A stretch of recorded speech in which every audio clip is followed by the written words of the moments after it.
Hello बच्चों।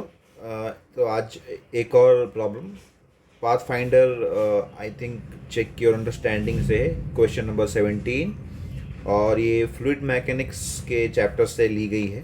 तो fluid mechanics, buoyancy force, friction force और वेट ऑफ द ऑब्जेक्ट्स, इन तीनों चारों चीज़ों का एक मिक्सचर बना के एक सवाल को बनाया गया है पाथ फाइंडर में। तो एक अच्छा सवाल है, जल्दी से देखते हैं क्या है कि small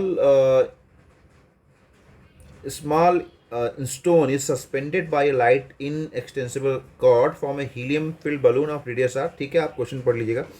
मैं आपको समझाता हूँ कि ये जो बलून है, बलून दिख रहे हैं, इसमें से एक स्मॉल मास वो लटकाया जाता है और इस बलून में हीलियम भरी हुई है। और ये एक प्लेटफॉर्म है जो कि एंगल थीटा पे टिल्टेड है। अभी बलून को नीचे से जब छोड़ दिया जाता है तो ये हीलियम भरे होने की वजह से ये ऊपर जाता है। तो जब ऊपर जाएगा तो ये बोला गया है कि आपको जो ये स्टोन, जो कि स्मॉल स्टोन इससे बांधा गया है, सस्पेंड किया गया है, उसका mass range of mass m naught of stone so that the balloon stays stand still touching the ceiling। so ये सीलिंग है। तो बोला गया कि इस जो आपका ये जो स्टोन है, इसकी आपका मास की रेंज बतानी है कि मिनिमम क्या होगा, मैक्सिमम क्या होगा, जिससे कि ये जो बॉल है, बलून है, सॉरी, जो बलून है ये यहाँ पे टकराने के बाद ये यहाँ पे स्टैंड स्टिल, मतलब स्टे करे वहीं पे। तो आई थिंक क्वेश्चन आपको समझ में आया है होगा। बट अब एम नॉट की आपको वैल्यू बतानी है। उसके पहले इस क्वेश्चन को करने से पहले आपको तो जस्ट समझना पड़ेगा कि क्वेश्चन बनाई क्यों, क्वेश्चन हो क्या रहा है बेसिकली। तो जब ये क्या होता है, जब ये बलून है, जो ये बलून दिख रहा है, जब ये बलून इस पर टकराता है तो एक चीज़ और दी हुई देखिए कि इसमें friction between the balloon and the ceiling is sufficient to prevent slipping. तो इसमें जैसे ही ये बलून है, अब ये जो बॉयंसी है, ये बलून जो ऊपर उठ रहा है, ये इस बॉयंसी फोर्स से ही उठ रहा है। जैसे ही इस वॉल पे टकराया, जो कि इस एंगल थीटा पे है ना, जैसे ही इस पे टकराया, इस पे ऊपर की ओर तो एक फोर्स लगता रहेगा। ये ऊपर की फोर्स इसको जो है इधर की ओर खींचेगा। तो अब इधर की ओर जब जैसे खींचेगा तो इसमें स्लिपिंग होने के चांसेस आएंगे। इधर की ओर स्लिपिंग होगा तो एक फ्रिक्शन लग जाएगा। ये देखिए मैंने फ्रिक्शन दिखाया गया है। तो इस फ्रिक्शन की वजह से ये इस पर थोड़ा रोल करना स्टार्ट करेगा, ऐसे इस डायरेक्शन में रोल करना चालू करेगा, है ना। ये तो ये ऐसे रोल करेगा और थोड़ा सा ऊपर भी जाएगा। तो उससे होगा क्या, उससे ये होगा कि ये जो ये मास बंधा हुआ है, ये आपका ये जो मास m1 बोला गया है, ये m1 है ना, ये थोड़ा सा ऑफ सेंटर हो जाएगा। ये थोड़ा सा ऑफ सेंटर हो जाएगा, वहाँ पे आके थोड़ा बहुत मूवमेंट होगा, उस पर एक पोजीशन पे आके इसको स्टेबल होना है। तो बस क्वेश्चन का क्रक्स यही है। जब आपको उसकी मास की मिनिमम वैल्यू निकालनी है ना, तो उसमें आपका ये चीज़ आपको काम में आएगा। अच्छा, मैक्सिमम के लिए देखिए लेस देन अगर आपको निकालना है तो उसके लिए एक सिंपल सी बात है। पहले तो कि इस मास का जो अभी कितना होना चाहिए कि ऊपर तो उठे एटलीस्ट, है ना। तो अब पता चला कि मैं ये हमारा बलून है, इस पे देखिए दो फोर्स, इस बलून खुद का मास mg और इसका जो बंधा हुआ है उसका m1g लग रहा है ना। ऊपर की ओर इसमें क्या लग रहा है, बॉयंसी फोर्स लग रहा है। तो भैया जो बॉयंसी फोर्स है, ये mg प्लस m1g को क्रॉस तो करना चाहिए, तभी तो ये ऊपर जाके उठेगा, तभी तो वहाँ जाके वो स्टेबल रहेगा। तो पहली कंडीशन तो हमारी यहीं से आ जाती है कि F B should be greater than m1g plus mg, तभी ऊपर जाएगा, ऊपर जाके वहाँ पे स्टेबल रहेगा। अब ये देखिए एफ बी क्या है, एफ बी निकालने के लिए मतलब बॉयंसी फोर्स क्या है, इसका जो ये हमारा बलून है, इसका वॉल्यूम निकालिए, वी, रो और जी। ये तो सबको मालूम ही है, ये बॉयंसी फोर्स यही होता है। रो मतलब क्या है, ये एयर की डेंसिटी, एयर भरी हुई है, एयर से जा रहा है, तो वी रो जी हो गया। तो वी क्या हो गया, 4/3 pi r cube rho naught into g. तो ये आपका फोर्स ऑफ बॉयंसी हो गया। M1 प्लस M 4/3, ये G नहीं होगा यहाँ पे, ये G का नहीं होगा। अब जब इसको आप सॉल्व करेंगे तो ये आपकी एक पहली इक्वेशन, भैया M1 इस वैल्यू से तो कम होना चाहिए, इससे ज़्यादा होगा तो ये उठेगा ही नहीं। M1 की मैक्सिमम वैल्यू आ गई, इस वैल्यू से कम होना चाहिए, इससे अगर ज़्यादा हो गया मतलब ये मान लो 5 किलो आया है, तो मान लो 5 kg, अब 5 का अगर 6 kg कर दिया तो ये उठ ही नहीं पाएगा ऊपर, ये फिर से नीचे धब्बे से नीचे आ जाएगा। तो ये कि पहली कंडीशन तो ये आएगी। अब सेकेंड कंडीशन की भैया M1 की आगे मैक्सिमम आ गई, मिनिमम कितनी होनी चाहिए। अब मिनिमम क्या है, देखिए यहाँ फिर से हम देखेंगे टॉर्क बैलेंस देखेंगे।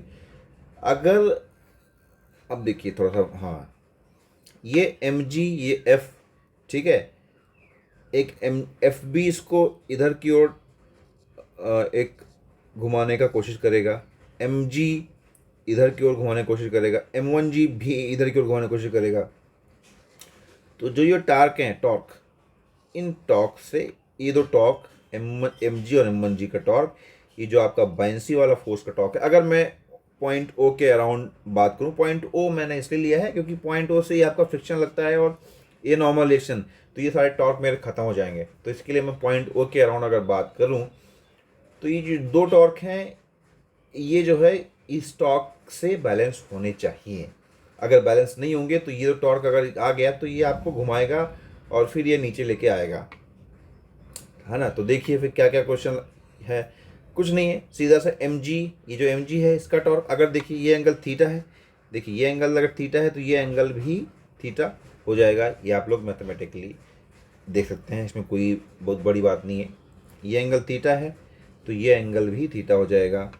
इसका देखने का सबसे अच्छा तरीका क्या है, ये दोनों का एंगल थीटा है तो ये जो लाइन है इसके परपेंडिकुलर लाइन, ये वाली लाइन जो है, ये जो लाइन है ये इसके परपेंडिकुलर है, ये जो लाइन है इसके परपेंडिकुलर है, तो दोनों एंगल इसके बीच, दोनों के बीच में थीटा है तो यहाँ भी थीटा हो जाएगा। अब मैंने ओ पे देखिए फ्रिक्शन फोर्स और नॉर्मल फोर्स मैंने नहीं दिखाए हैं क्योंकि मैं ओ के अराउंड ही टॉर्क बैलेंस कर रहा हूँ।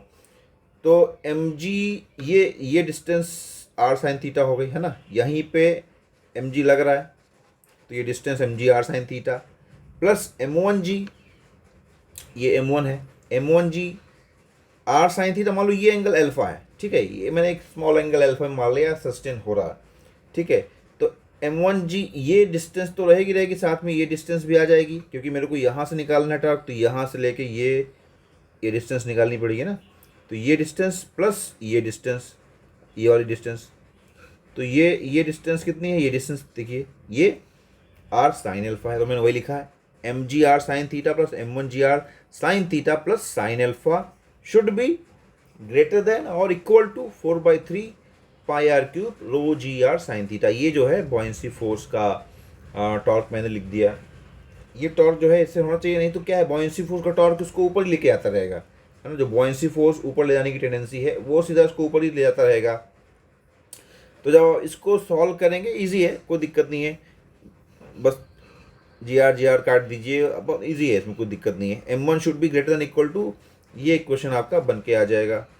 तो ये देखिए इक्वेशन आ गई, ठीक है। अब लिमिटिंग केस क्या है, नीचे 3 sine theta plus sine alpha आ गया। अब देखो ये मान लो ये जो है ये बलून, ये घूम घूम के ऐसा आ गया कि मैं एक लिमिटिंग केस आपको बना के दिखाता हूँ।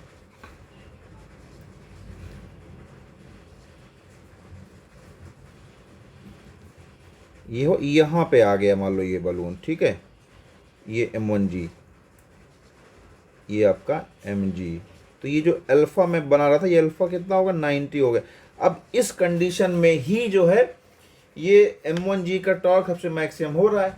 अब अगर इस कंडीशन के लिए मेरा ये बड़ा है तो बाकी सबके लिए तो बड़ा रहेगा ही रहेगा, है ना। तो मैं इस कंडीशन के लिए ही इस जो टॉर्क है दोनों का उसको बड़ा कर देता हूँ बॉयंसी के टॉर्क से, तो बाकी सारी फिर कंडीशन के लिए तो ऑब्वियसली हो ही जाएगा।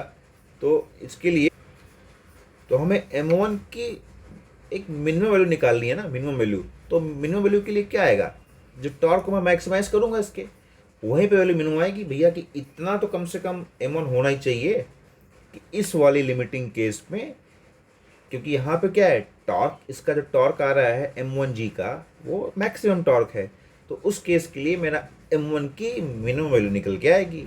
तो वो वैल्यू क्या है, अल्फा इज इक्वल टू 90।